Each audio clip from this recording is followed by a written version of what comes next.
અને બ્રહ્મસંબંધ દીક્ષા પછી સર્વસમર્પણપૂર્વક તનુવિત્તજા સેવા, પોતાના ઘરમાં પોતાના તન અને પોતાના ધનથી પુષ્ટિ પુરુષોત્તમ પ્રભુ શ્રી કૃષ્ણની સેવા, અને એ સેવામાં જે સૌથી મહત્વનું અંગ છે, અવિભાજ્ય અંગ છે, એ છે સમર્પણ. સમર્પણનો સિદ્ધાંત એટલે કે આપણું આત્મનિવેદન, બ્રહ્મ સંબંધ અને ત્યાર પછી આપણું આખું સમર્પિત જીવન એ કૃષ્ણ સેવા માટેનું સમર્પણ છે. એટલે કૃષ્ણ સેવાથી આ બ્રહ્મ સંબંધ દીક્ષાને જુદી ન પાડી શકાય. બ્રહ્મ સંબંધ કોને લેવું? કે જેમને ભગવત સેવાનો અવકાશ હોય, ઘરમાં એમને ભગવત સેવા કરવી છે, એટલા માટે ઠાકોરજીને આપણે આત્મનિવેદન કરીએ છીએ. એટલે સમર્પણ એ કૃષ્ણ સેવાનું અવિભાજ્ય અંગ છે. સમર્પણ વિહીન, સમર્પણ ભાવ વિહીન ભગવત સેવા એ પુષ્ટિમાર્ગીય સેવા નથી. સમર્પણ પણ કેનું થશે? કે જેનું આપણે નિવેદન કરેલું છે.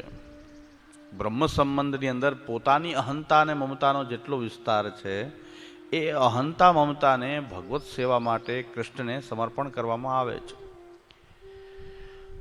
એટલે બધા જ પુષ્ટિમાર્ગના નામે જે કાંઈ પણ અપસિદ્ધાંત ઉત્પન્ન થયો છે, એનું મૂળભૂત કારણ જે છે કે સેવાર્થ સમર્પણ ન હોવું. બ્રહ્મ સંબંધ દીક્ષા પણ ભગવત સેવાર્થ ન હોવી. સેવાનું જે સ્વરૂપ શ્રી આચાર્યચરણે બતાવ્યું છે તનુવિત્તજા, એ સ્વરૂપના પણ ભાગલા પાડી દેવા તનુજા અને વિત્તજાના નામે. એટલે પુષ્ટિમાર્ગની અંદર એક આપણો અપસિદ્ધાંત પ્રકટ થયો. બધા જ પ્રકારના આપણા દોષો જે છે એ પ્રકટ થઈ ગયા. જે બ્રહ્મ સંબંધ દીક્ષા દોષ નિવૃત્તિપૂર્વક ભગવત સેવા કરવાની દીક્ષા હતી, એનો જો યોગ્ય રીતે એ દીક્ષા ન આપવાથી અને ન લેવાથી, હેતુ ત્યાં સમર્પણ ન હોવાથી, સેવાર્થ સમર્પણ ન હોવાથી, ઘરમાં ભગવત સેવા ન કરવાથી દોષ નિવૃત્તિ જે છે એ દોષ પ્રવૃત્તિનું કારણ બની ગયું. બધા દોષો જે પાછા હાવી થઈ ગયા. એટલે સમર્પણના સિદ્ધાંતને બહુ સારી રીતે સમજીને આપણે આગળ વધીએ અને આપણે દીક્ષા લઈએ. કોઈ પણ દીક્ષા ખાલી ઉદ્ધારનું, દીક્ષા ખાલી લેવાથી કોઈનો ઉદ્ધાર નથી થતો, પણ દીક્ષા પછી કોઈ કર્તવ્ય, કોઈ સાધના હોય છે, એ સાધનામાં જોડાવાથી જ હંમેશા ઉદ્ધાર થતો હોય છે. કોઈ પણ માર્ગ હોય, કોઈ પણ માર્ગ હોય, કેવલતા દીક્ષાથી ઉદ્ધાર થાય એવું નથી. દીક્ષા પછી કંઈક ચોક્કસ કર્તવ્ય હોય છે, કંઈક સાધના પદ્ધતિ હોય છે, એ સાધના પદ્ધતિમાં જોડાવાથી ઉદ્ધાર થતો હોય છે. સાધન જે છે અને ત્યાર પછી ફલ થતું હોય છે. તો સાધનાવસ્થાનો બરાબર પરિપાક થાય ત્યારે જ ફલાવસ્થા પ્રકટ થતી હોય છે. જેમ કે એડમિશન એ ડિગ્રીનું કારણ હોઈ શકે, પણ એડમિશન મળી ગયું એટલે ડિગ્રી મળી ગઈ એમ માની લેવું એ ભૂલ ભરેલી વાત છે, મૂર્ખાઈ છે. એડમિશન જરૂરી છે, સારી ડિગ્રી મેળવવા માટે એડમિશન જરૂરી હોય છે, પણ એડમિશનને માની લેવામાં આવે કે ડિગ્રી પ્રાપ્ત થઈ ગઈ, તે મૂર્ખાઈ. એવી રીતે દીક્ષાને કોઈ ઉદ્ધાર બનાવી દે કે દીક્ષાથી ઉદ્ધાર થાય છે. દીક્ષા ખાલી સાધના પદ્ધતિમાં જોડાવાની, જે સાધના જે છે એમાં જોડાવા માટે દીક્ષા હોય છે. અને એ સાધના પદ્ધતિનું પાલન કરવાથી આગળ ફલ થતું હોય છે. આ દરેક સંપ્રદાયના મૂળમાં રહેલી વાત આ છે. કોઈ પણ સંપ્રદાય હોય, ભારતના વૈદિક ધર્મને અંતર્ગત કેટલા પણ સંપ્રદાય હોય, પણ એમાં બધાની અંદર આ આપણા સિદ્ધાંતનું રહસ્ય છે એમ નહીં, આ બધી સાધનાઓનું રહસ્ય છે કે દીક્ષા, દીક્ષા પછી કોઈ સાધના, અને સાધના પછી એ ફલ. અને એના માટે એક ચોક્કસ કોઈ સંપ્રદાય હોય છે. આ નિયમોનું જો સંપ્રદાયમાં પાલન નથી કરવામાં આવતું અને ખોટી રીતે પ્રચાર કરવામાં આવે કે કેવલ દીક્ષા લઈ લો, કેવલ અનુયાયી બની જાઓ, તો એ એક મોટો ભ્રમ ઉત્પન્ન કરે છે. મેં પહેલાં પણ કહ્યું કે આપણો સંપ્રદાય કે એવો વિરલ સંપ્રદાય છે આ પુષ્ટિ માર્ગ કે જે ક્યારેય પ્રચાર અને પ્રસારનો પ્રયત્ન આપણે કર્યો નથી. ન આપણા આચાર્યોએ કર્યો છે, ન આપણે પણ કરવો જોઈએ કે આખી જનતા પુષ્ટિમાર્ગી બની જાય, વધારેમાં વધારે લોકો પુષ્ટિમાર્ગી બની જાય.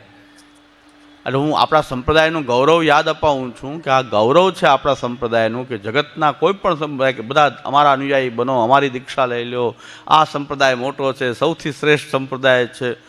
આપણે ક્યારેય પણ આપણા સંપ્રદાયને એવું નથી કહ્યું. જેમણે કૃષ્ણ સેવા કરવી છે, જેમને કૃષ્ણ ભક્તિ કરવી છે, જેની અંદર કૃષ્ણ શરણાગતિનો ભાવ છે, એમના માટે આ સંપ્રદાય છે. અને એમાં પણ આ સંપ્રદાય જ કૃષ્ણ ભક્તિ આપે છે, બીજા કંઈ કૃષ્ણ ભક્તિના કોઈ સંપ્રદાય નથી, એવું પણ આપણે ક્યારેય કહ્યું નથી. એટલે શ્રી મહાપ્રભુજીને પણ ચૈતન્ય મહાપ્રભુના શિષ્યોએ આવીને શ્રી મહાપ્રભુજીને પૂછ્યું કે આપનો માર્ગ પુષ્ટિ માર્ગ છે, પણ આપના સેવકો દુર્બલ કેમ? ત્યારે શ્રી મહાપ્રભુજીએ જવાબ આપ્યો કે અમે તો ના પાડી હતી કે આ સંપ્રદાયમાં ન આવો, અને આવ્યા છે એટલે એનું ફલ ભોગવી રહ્યા છે. તો શ્રી મહાપ્રભુજી એવા આચાર્ય છે, એમ કહે છે કે દીક્ષા માટે કે અમારા સંપ્રદાયમાં બધા આવો, એના માટે શ્રી મહાપ્રભુજી ક્યારેય પ્રયત્નશીલ થયા નથી. શ્રી મહાપ્રભુજીએ તો એમ કહ્યું છે કે ન આવો, આ સંપ્રદાયમાં ન આવો. આ કઈ પ્રચારની રીત છે?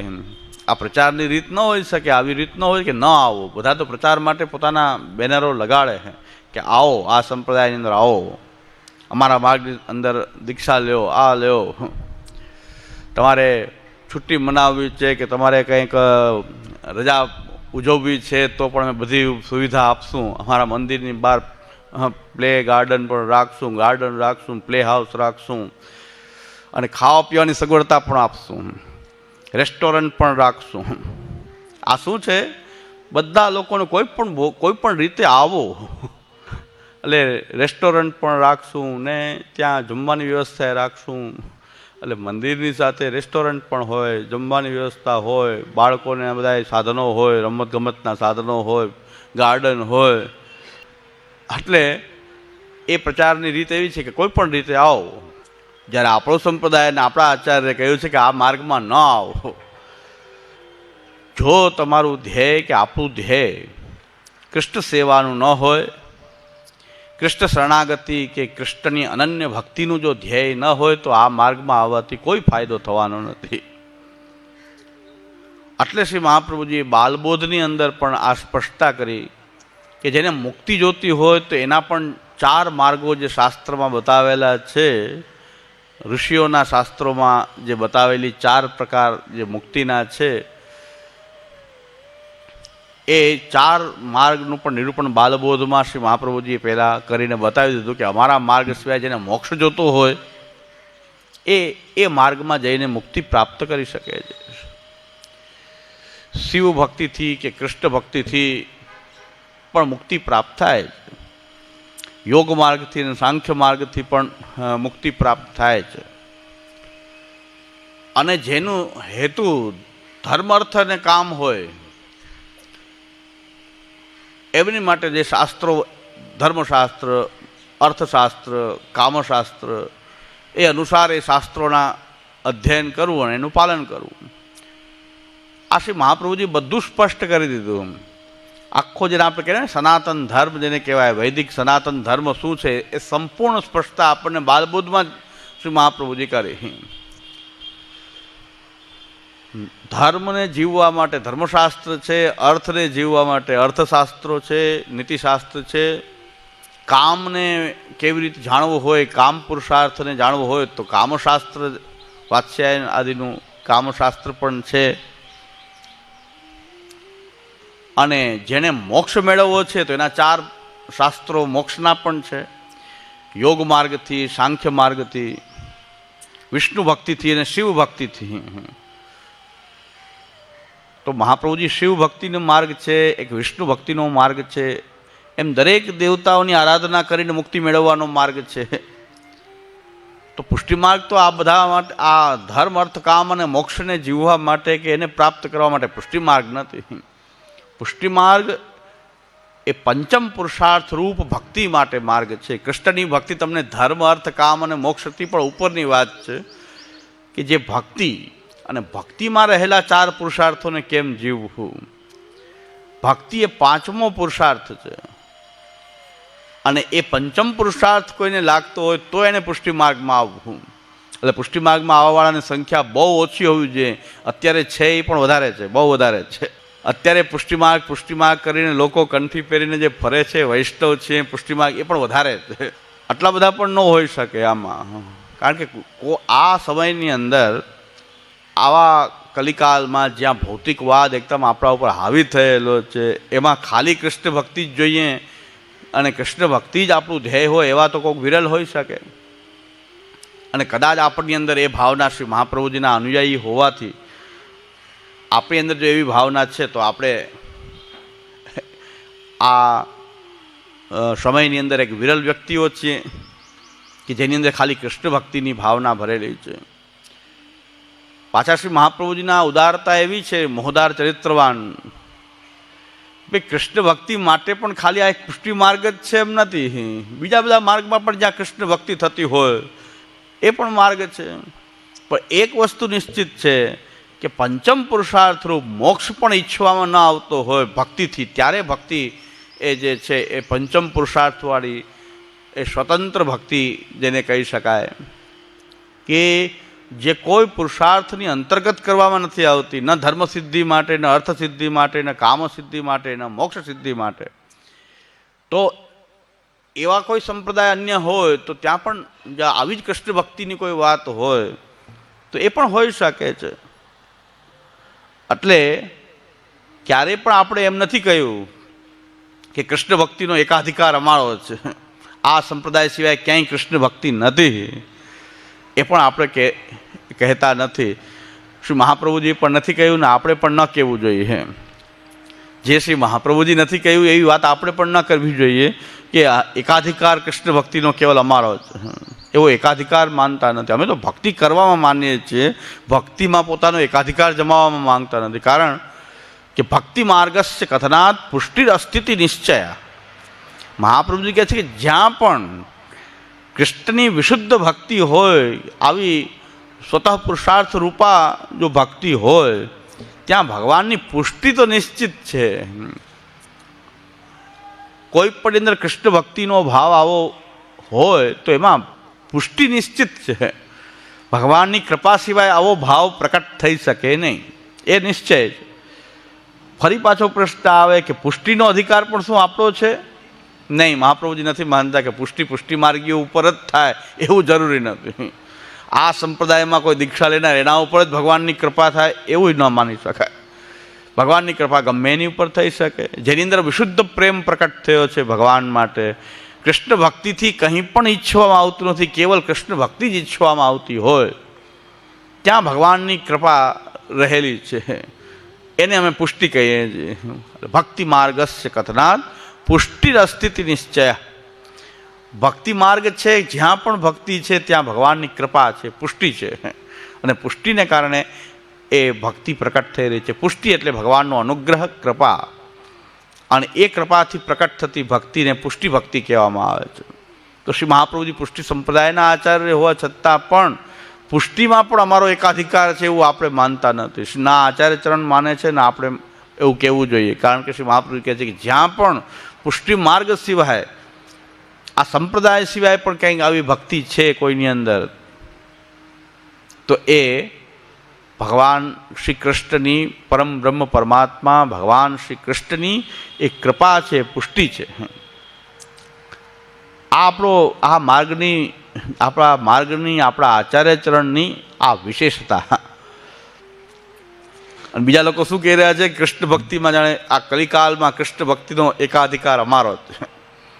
આવું કહેનારા ઘણા મળે છે. બીજા સંપ્રદાયવાળા ઘણા એવા છે, એમ કહે છે કે આ સમયમાં કૃષ્ણ ભક્તિનો એકાધિકાર, ભગવાનની નિકુંજની પ્રાપ્તિનો, નિકુંજની ભક્તિનો અધિકાર કેવલ અમારો જ છે. અહીં સિવાય ક્યાંય નિકુંજની ભક્તિ નથી. આવું કહેનારા ઘણા છે. આપણે કંઈક અલગ છીએ.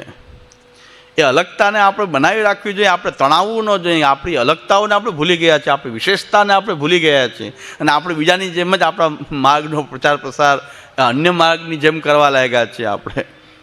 આપણી આ વિશેષતાઓ છે, આપણું ગૌરવ છે, આપણા આચાર્યચરણની આ કંઈક મહાનતા છે, મોહદારતા છે, એને આપણે ક્યારેય ભૂલવી ન જોઈએ. એટલે આ સમર્પણનો જે વિષય છે, આપણે સમર્પિત છીએ પ્રભુને. આપણા ઘરમાં ઠાકુરજીની સેવા કરવા માટે આપણે સમર્પણ કર્યું છે પ્રભુને. પછી એ સમર્પણ ગુરુદેવને ત્યાં થયું કે ક્યાં પણ થયું, એટલે ગુરુદેવના ઠાકોરજીને સન્મુખ થયું એટલે સમર્પણ ગુરુદેવના ઠાકોરજીને થયું છે. આ બધી ભ્રમણાઓ ઉત્પન્ન જે કરવામાં આવી રહી છે, ત્યારે ગુરુદેવના ઠાકોરજી હોય કે કોઈ પણ ઠાકોરજી હોય, એની સન્મુખ આપણે જ્યારે બ્રહ્મ સંબંધ લીધું છે, પણ એ સમર્પણને આપણે ઘરમાં જ જીવી શકીએ. કારણ કે આપણે ઘરને ક્યાં સમર્પિત કરશું? પહેલી વસ્તુ છે, ચાલો ઘરમાં રહ્યા વગર તમે ગુરુદેવના ઠાકોરજી એટલે કે હવેલીમાં જઈને પૈસા નોંધાવો ને મનોરથ ખરાવો ને ત્યાં જ તમે રહો, તો તમને ત્યાં ન ઠાકોરજીને સ્પર્શ કરવા દેવામાં આવે તો તનનો વિનિયોગ કેમ થશે? દેહેન્દ્રિય પ્રાણાંતકરણ આત્મા બધાનું સમર્પણ કરેલું છે, તો એ હવેલીમાં તમે તમારા દેહે ઠાકોરજીને સ્પર્શ આદિ સેવા કરવી આદિ જે અતિ અંતરંગ સેવા છે, એ ક્યાંથી પ્રાપ્ત થશે? હવેલીમાં ક્યાંથી પ્રાપ્ત થશે? કદાચ તમે માનતા હો કે આપણે ત્યાં કાંઈ પણ સેવા કરી લીધી એટલે તનનો વિનિયોગ થઈ ગયો, તો પછી આપણા ઘરની અંદર આપણું ખાનપાન આદિ જે છે એ અસમર્પિત વસ્તુ નામ તસ્માદ વર્ધનમ આચરે. શ્રીમદ ભગવદ્ ગીતાનો જે સિદ્ધાંત છે, એ સિદ્ધાંત આપણે ત્યાં સમર્પણના સિદ્ધાંતમાં જીવવામાં આવે છે. ભગવદ્ ગીતામાં કહ્યું છે, યત કરોસી યદસ્નાસી યજ્જુહોસી દદાસી યત તપસ્યસી કોંતે તત્કૃષ્વ મદર્પણમ. અર્જુનને ભગવાન કહે છે કે યત કરોસી, તારા જે કાંઈ પણ કાર્યો છે, તું જે કાંઈ લૌકિક કાર્ય કરે છે, વૈદિક કાર્ય કરે છે, યત કરોસી યદસ્નાસી, તું જે કાંઈ ભોજન કરે છે, તું જે કાંઈ યજ્ઞ હોમ વગેરે જે વૈદિક કર્તવ્ય કરે છે, યજ્જુહોસી દદાસી, તું જે કાંઈ દાન કરે છે, અને જે કાંઈ તું તપ કરે છે, યજ્ઞ દાન અને તપ, આ જે વૈદિક માર્ગમાં બતાવેલા યજ્ઞ દાન તપ જે છે, એ આપણે કંઈક તપ કરીએ છીએ, તો ભગવાન કહે છે એ તપ પણ તું મને અર્પણ કર. તું જે દાન કરે છે એ મને અર્પણ કર. તું જે કાંઈ યજ્ઞ યાગાદિ કરે છે એ પણ મને અર્પણ કર. તો યત કરોસી યદસ્નાસી યજ્જુહોસી દદાસી યત તપસ્યસી કૌંતેય તત્ કુરુષ્વ મદર્પણમ. તું એને મને અર્પણ કર. તો એ સમર્પણનો જે આખો જે સિદ્ધાંત જે છે, એ આપણે ત્યાં શ્રી મહાપ્રભુજી આપણને સિદ્ધાંત રહસ્ય નવરત્ન અંતઃકરણ પ્રબોધન નિરોધ લક્ષણ આ ગ્રંથ દ્વારા આ સિદ્ધાંત આપણને જીવવા માટે શ્રી મહાપ્રભુજી આપ્યો છે. એ શ્રીમદ ભગવદ્ ગીતામાં જે ભગવાને જે આજ્ઞા કરી છે, એ જ આજ્ઞાનું આપણે પાલન કરી રહ્યા છીએ. ફરી આમાં આપણે કહીએ છીએ કે શ્રી મહાપ્રભુજી એમાં ક્યારે પણ નથી કર્યું કે આ પુષ્ટિ સંપ્રદાય મેં મારી સમજથી કે મારી કલ્પનાથી કે મારી આ પોતાની રીતે મેં આ ઉત્પન્ન કર્યો છે આ સંપ્રદાય, એવું પણ મહાપ્રભુજી ક્યાંય કહ્યું નથી. મહાપ્રભુ કહે છે શાસ્ત્રોનું મેં જે આચયન કર્યું છે, શાસ્ત્રોને જે બધાય શાસ્ત્રોને જોઈને જે સમન્વય કર્યો છે, એમાંથી આ સિદ્ધાંત પ્રકટ થાય છે. એટલે આ શાસ્ત્રો જે વેદ, ગીતા, બ્રહ્મસૂત્ર, ભાગવત, આ બધા જે શાસ્ત્રો છે એની એકવાક્યતાથી જે સિદ્ધાંત પ્રકટ થાય છે, એ અમે પુષ્ટિ માર્ગ અને સંપ્રદાયના રૂપમાં કહી રહ્યા છીએ. એટલે શ્રી મહાપ્રભુજી એમ પણ નથી આજ્ઞા કરતા કે આ મેં કંઈક શોધ્યું છે, આ મારી મોનોપોલી છે. આ તો શાસ્ત્રોની વ્યાખ્યા છે. શાસ્ત્રોની વ્યાખ્યા જે આચાર્યચરણ કરી છે, આપણને આવો સમન્વય આપણે કરી શકીએ નહીં, કોઈ પણ ના કરી શકે. આચાર્ય જે સિદ્ધાંત પ્રકટ કરે છે, જે શાસ્ત્રોમાંથી સિદ્ધાંતને, એટલે શાસ્ત્ર આધારિત બધા વેદાદિ શાસ્ત્રો આધારિત જે આ એક વ્યાખ્યા છે, અને એ અમારો સિદ્ધાંત છે. એટલે આ શ્રુતિ પ્રતિપાદિત સૌત સિદ્ધાંત છે. આ સિદ્ધાંત વેદોનો સિદ્ધાંત છે. આ સર્વશાસ્ત્રની એકવાક્યતાથી પ્રકટ થતો સિદ્ધાંત છે. એટલે આ બધા માર્ગની વિશેષતાઓ જે છે, આપણા આચાર્ય ચરણની વિશેષતાઓ છે, એમની જે મહાનતા છે, મોહદારતા છે, એ આપણે ભૂલવી ના જોઈએ ક્યારેય પણ. આપણા વાણી વર્તનની અંદર પણ આપણને આચાર્ય ચરણના આ જે સિદ્ધાંતો જે છે એનાથી ક્યારેય આપણે અલગ દિશામાં કોઈ પ્રચાર પ્રસાર આદિ કે ચર્ચા વાદ આ બધામાં આપણે આપણી આ વિશેષતાઓને ધ્યાનમાં રાખવી જોઈએ. યુટ્યુબમાં કાલની એક લાઈવ કોમેન્ટ છે, મને એક જણાએ મોકલી છે. એમ કહે છે, તમે વિષય ઉપર વાત કરો, અમને ભટકાવો નહીં. હા, અમને ભટકાવો નહીં. શેમાંથી ભટકાવી રહ્યા છે? અમે ભટકાવી રહ્યા છીએ. ખોટા માર્ગમાં તમે ચાલી રહ્યા છો, ખોટા માર્ગને તમે પુષ્ટિ માર્ગ કહ્યા છો, એનાથી તમે ભટકેલા છો. એટલે અમે તમને ઉલટું લાગે છે, બે નેગેટિવ કરો એટલે પોઝિટિવ થઈ જાય. એટલે ભટકેલાને ભટકાવવું એટલે પાછું એને સારા માર્ગે લાવવું થઈ જાય. ભટકેલો હોય અને પાછું એના માર્ગમાંથી ભટકાવીને પાછા સારા માર્ગ લઈ જવું, તો એ પ્રકારથી કદાચ હવે તમે કહેતા હો કે તમે વિષયને ઉપર વાત કરો, અમને ભટકાવો નહીં. કારણ કે હવે કોઈને શું વાંધો હોય, જે હોય, પણ ભટકવાનું શું છે કે જે આપણે આપણા ઘરમાં વિરાજતા સેવ્ય સ્વરૂપની સેવા છોડીને આપણે જ્યાં ત્યાં ભટકી રહ્યા છીએ, એ આપણું ભટકવું જે છે. હવેલીઓમાં ને મંદિરોમાં ને જે આપણે ભટકી રહ્યા છીએ, પુષ્ટિ સિદ્ધાંતથી આપણે ભટકી ગયા છીએ. તો ફરીથી આપણે પુષ્ટિ સિદ્ધાંત તરફ આવવા માટે જે ખોટા માર્ગ ચાલી રહ્યા છે, ખોટા માર્ગે ભટકી ગયા છો, તો એ શું ભટકેલો શું માર્ગ છે તો બતાવવો જ પડશે કે ત્યાંથી ફરી પાછા સાચા માર્ગ ઉપર આવવું જોઈએ. સાચા માર્ગ ઉપર પાછા આપણે આવવું જોઈએ, અને એના માટેનો આપણો આ પ્રયાસ હોય છે.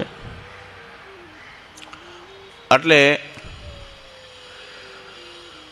આજે આપણો જે વિષય છે સિદ્ધાંત રહસ્યમાં આપણે જોયું, એક તો આત્મનિવેદન દીક્ષા, એટલે કે બ્રહ્મ સંબંધ દીક્ષા, જેને આત્મનિવેદન છે, એ દીક્ષા જે છે ભગવત સેવા માટે લેવાય છે.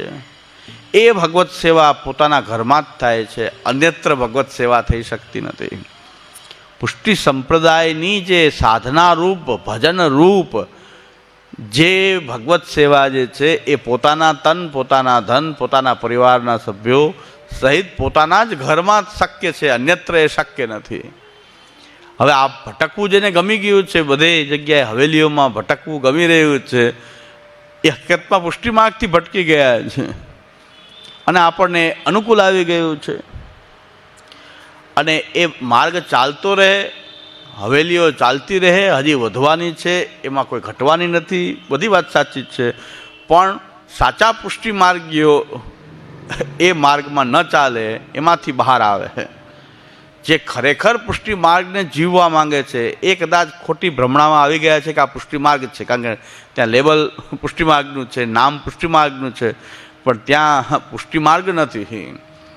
શ્રી મહાપ્રભુજીનો સંપ્રદાય ત્યાં નથી, નામશેષ થયો છે. એટલે આપણે ચેતવણી આપવી પડે કે ભાઈ એ માર્ગ પુષ્ટિ માર્ગ નથી.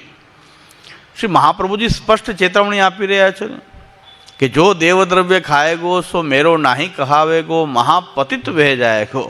તો મહાપ્રભુજી એમ આજ્ઞા કરે છે કે જે દેવદ્રવ્ય ખાશે, જ્યાં સમર્પણના સિદ્ધાંતનો ભંગ થશે અને ભગવાનને કોઈ વસ્તુ દાન રૂપે આપવામાં આવશે ને પછી એને પ્રસાદ રૂપે કોઈ ગ્રહણ કરશે, જે પાપ થાય છે, મહાપાતક થાય છે. અને એ મહાપતિત થયેલા જે છે એ મારા નથી. અહીં તો આપણે સર્વસમર્પણપૂર્વક ભગવત સેવા પોતાના ઘરમાં કરવી અને ત્યાં આપણું એક સમર્પિત જીવન નિર્વાહ કરવો, એ પુષ્ટિ માર્ગ છે. હવે એમાં એ પુષ્ટિ માર્ગ આપણને અનુકૂળ આવે તો આપણે પુષ્ટિજીવ હશું, એ અનુકૂળ ન આવતું હોય તો આપણે પુષ્ટિજીવ હોવામાં શંકાસ્પદ, આપણે પુષ્ટિજીવ છીએ કે નહીં એ જ મોટી શંકાસ્પદ વિષય ઉત્પન્ન થશે. કારણ કે ભગવાને પોતાની ક્રીડામાં ત્રણેય પ્રકારની સૃષ્ટિ પ્રકટ કરી છે, ને ચોથા એક જીવ એવા છે કે જે ભટકતા રહેતા હોય છે, એને શ્રી મહાપ્રભુ કહે છે ચર્ષણી. એક પુષ્ટિજીવ, એક પ્રવાહી જીવ. મેં પહેલા દિવસમાં આ બધી સ્પષ્ટતા કરી દીધી છે. પુષ્ટિજીવ, મર્યાદા જીવ, પ્રવાહી જીવ અને અમુક જીવો જે છે એ નિરંતર બધાય માર્ગમાં ભ્રમણ કરતા હોય છે. એટલે મૂળતઃ એ પ્રવાહી જેવા જ છે, પણ એ પુષ્ટિ માર્ગમાં આવીને પુષ્ટિ પણ લાગતા હોય છે, પુષ્ટિ માર્ગનું અનુસરણ કરવા લાગતા હોય છે, પુષ્ટિ જીવ જેવા બની જતા હોય છે. કેટલો સમય રહે પણ નિશ્ચિત નહીં, પણ જેટલો સમય રહી શકે એટલો સમય રહે, પછી પાછા એ મર્યાદામાં પણ જઈ શકે અને પ્રવાહમાં પણ જઈ શકે. એક જન્મ પણ હોઈ શકે, એક જન્મ આખો પુષ્ટિમાં રહે ને પછી બીજા જન્મમાં પ્રવાહી પણ થઈ જાય ને પાછા ઘણા એમ કહે છે 10 વર્ષે કેમ બદલા ગયા, 25, 20, 25, 30 વર્ષે કેમ બદલાઈ ગયા. ભાઈ જસણી જીવન નક્કી નહીં, એક આખા જન્મ પછી એ બદલાય તો 25, 30 વર્ષ પછી ચક્ર બદલાઈ શકે. એ મહાપ્રભુજી પહેલેથી જ વર્ણન કરે છે. ચર્ષણી શબ્દ વાચ્યાસ્તે તે સર્વે સર્વવર્તસુ ક્ષણાત સર્વત્વ માયાંતિ ઋષિસ્તેષામ ન કુત્રચિત.